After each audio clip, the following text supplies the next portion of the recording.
Hello, artists and knit-alongers! Long time no see! Before I do anything else, I gotta say, mea culpa. I know.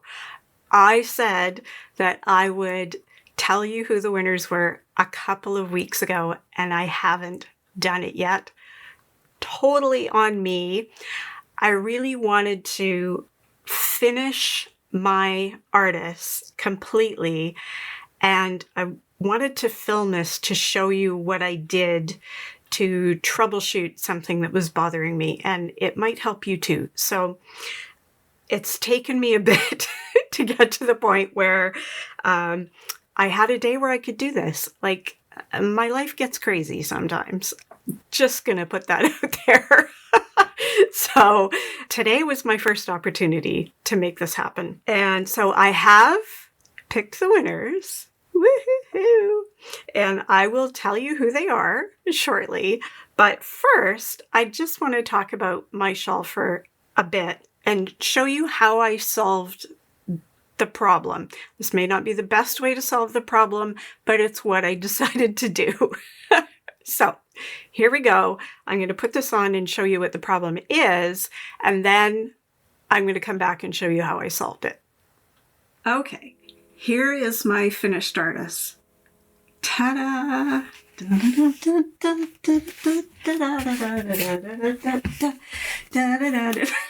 Yeah, to forget it.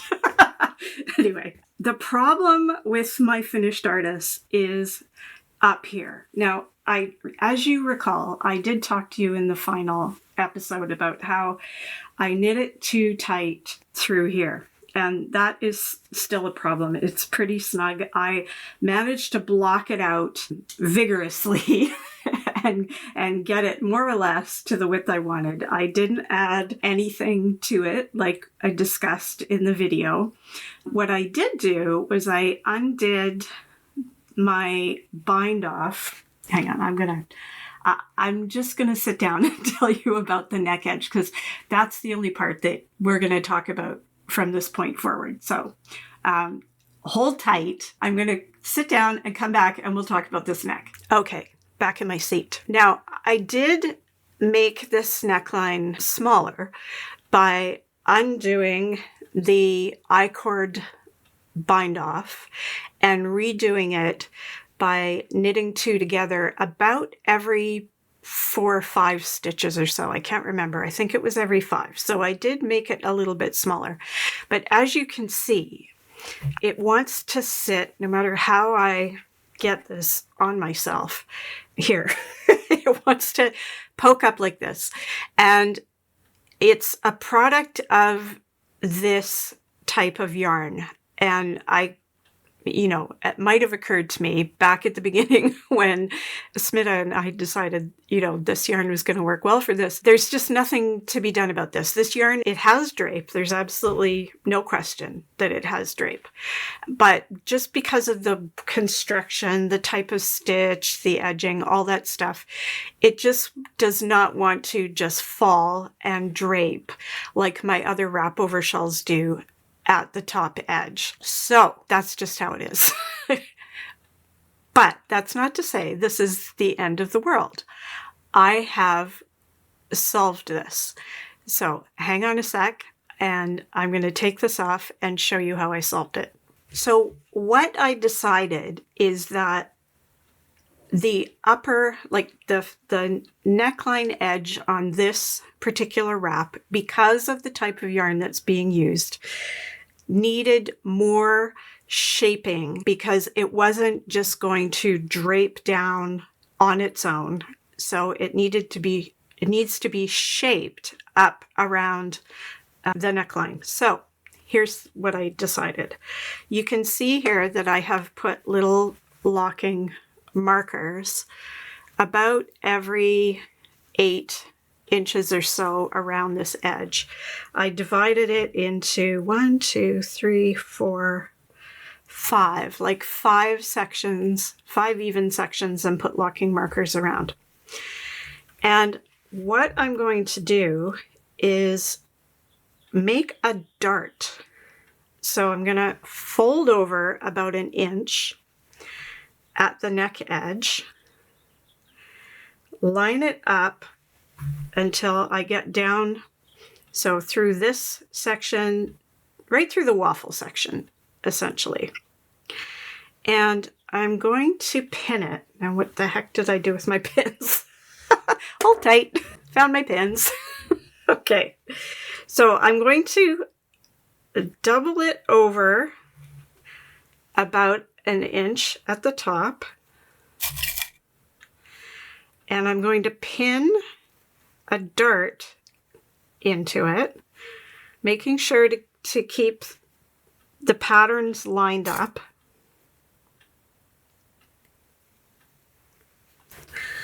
And I'm going to do that for all of these. So you don't need to watch me do that for all of these, but I'm going to just pin this second one and then I'll give you an idea of what it looks like. Okay, so you see there, see how that's pinned? So I'm doing that in 5 places around the outside edge. And you can already see over here, over here. No, over here. Oh my goodness. This looking backwards into the camera, I tell you, it's crazy. You can see how it is reshaping that neckline already, right? To give it some curve so it's going to sit up around my shoulders. So I'm going to pin all of these darts in and sew them up and then show you the finished product.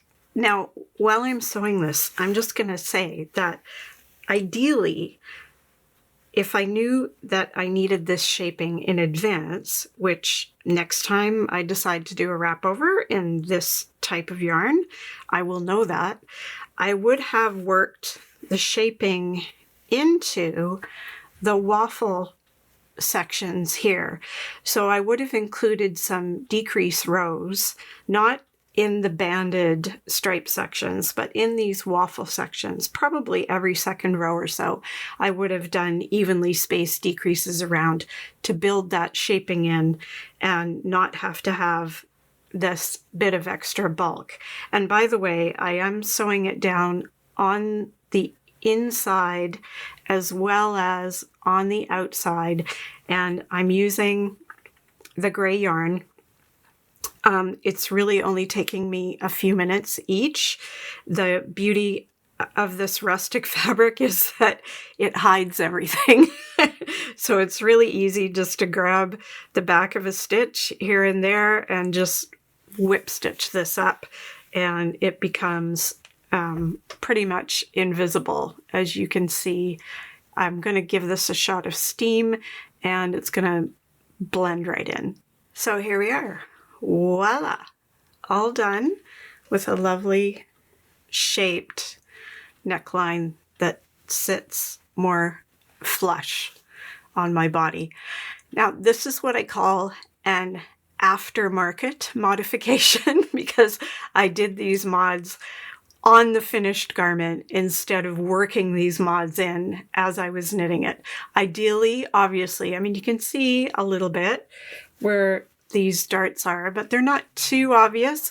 What helps is the continuation of the stripes through here helps keep a continuity as you go around. So it would have been better to have built in the decreases into the waffle stitch. My biggest problem, and mostly this will be me, not you, yours is probably fine.